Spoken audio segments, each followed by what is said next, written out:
Disturbing new details emerging tonight about the pilot who investigators believe deliberately crashed a German jet, killing 149 innocent people. The young man apparently hiding a dark secret, with concerned medical professionals excusing him from duty on that fateful day. So why did he show up anyway? ABC's chief foreign correspondent Terry Moran is on the ground with the latest. Deep inside the craggy ravines of the French Alps, recovery workers sifted through twisted metal and scattered debris. This devastating carnage, prosecutors now say, was deliberately caused by 27-year-old co-pilot Andreas Lubitz. After searching Lubitz's apartment, prosecutors say it's clear the troubled co-pilot harbored a dark secret, a hidden illness. Investigators say they found a torn-up note from a doctor determining Lubitz was too sick to work on the day of the crash, and prescriptions for medications also trashed. The prosecutors summing up the shocking findings Lufthansa didn't know. Stützt nach vorläufiger Bewertung die Annahme. The deceased hid his illness from his employer and colleagues, he says. Prosecutors say Lubitz locked the pilot out of the cockpit, programmed the A320's descent, and intentionally slammed the plane into an alpine ridge at 400 miles an hour on Tuesday, killing all 150 on board. Just 2 weeks ago, the co-pilot was being treated at a hospital for conditions unknown. A person familiar with the investigation told the Wall Street Journal that Lubitz was being treated for depression and was worried that the airline would find out about his illness. German media reporting that the co-pilot suffered burnout or depression, leading to an extended absence during his pilot training in 2009.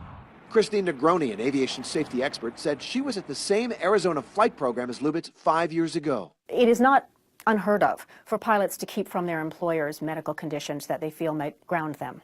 It's one of the few professions where if you are ill, certain illnesses are not tolerated and you're not allowed to fly. She didn't know the co-pilot personally, but attests the program was rigorous and that Lubitz, like all students there, had to be specially selected for the extensive training. This is a group of fresh-faced kids. I mean, you know, they're all in their 20s. They're starting off, they've wanted to be pilots. They're seeing that they're going to go to work for a prestigious European company. They're going to be flying around the world in big airplanes. They were excited. By all accounts, Lubitz appeared to be a quiet and capable pilot at Germanwings, the subsidiary of Lufthansa, the German national carrier. He never showed any signs of inner turmoil. He grew up in Montabaur, Germany, and by most accounts lived an ordinary life here at his home last night where the shutters were closed to the prying eyes of the world. He started at a little flight school in his hometown. These are the gliders of the local flight club. They're packed up for winter, but it was here in these that Andreas Lubitz first discovered his love of flying. It was a normal young person without any, any extras or any things which would tell us that something is wrong. No red flags while he was here? No, absolutely not. No, absolutely Just somebody who loved to fly? Absolutely, yeah. Lubitz was also an avid runner, the picture of health and youth. But investigators say Lubitz's secret illness turned him homicidal. In the last 24 hours before the crash, Lubitz left his apartment in Dusseldorf. Neighbors say he shared it with his girlfriend. You see 2 names on the buzzer there.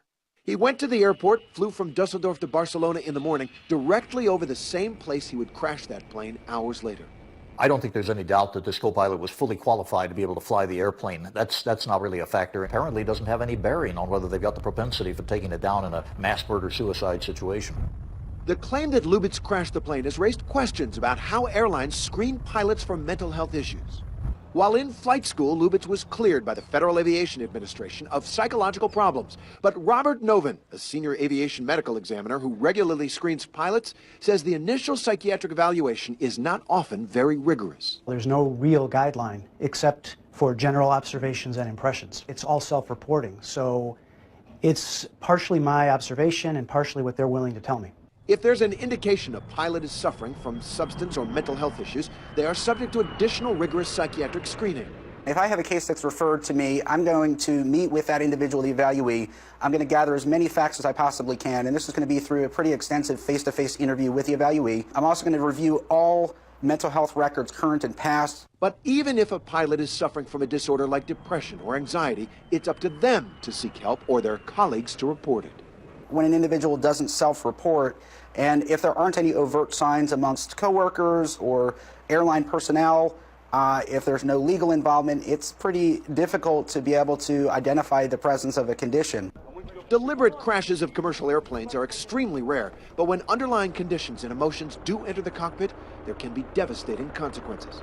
In 1999, an Egypt Air co-pilot downed the 767, carrying 217 into the Atlantic Ocean, saying, "I rely on God," as he steered the plane down. And in 2013, a Mozambique Airlines pilot locked the co-pilot out of the cockpit before crashing the plane to the ground. And now this. As investigators are still putting the pieces together, so far there are no signs of a suicide note or any motive. They continue to remove items from Lubitz's apartment, looking for anything to help explain why and how he could have deliberately committed mass murder and suicide.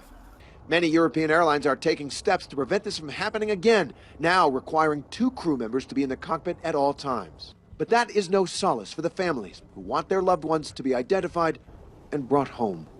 For Nightline, I'm Terry Moran in Montabaur, Germany.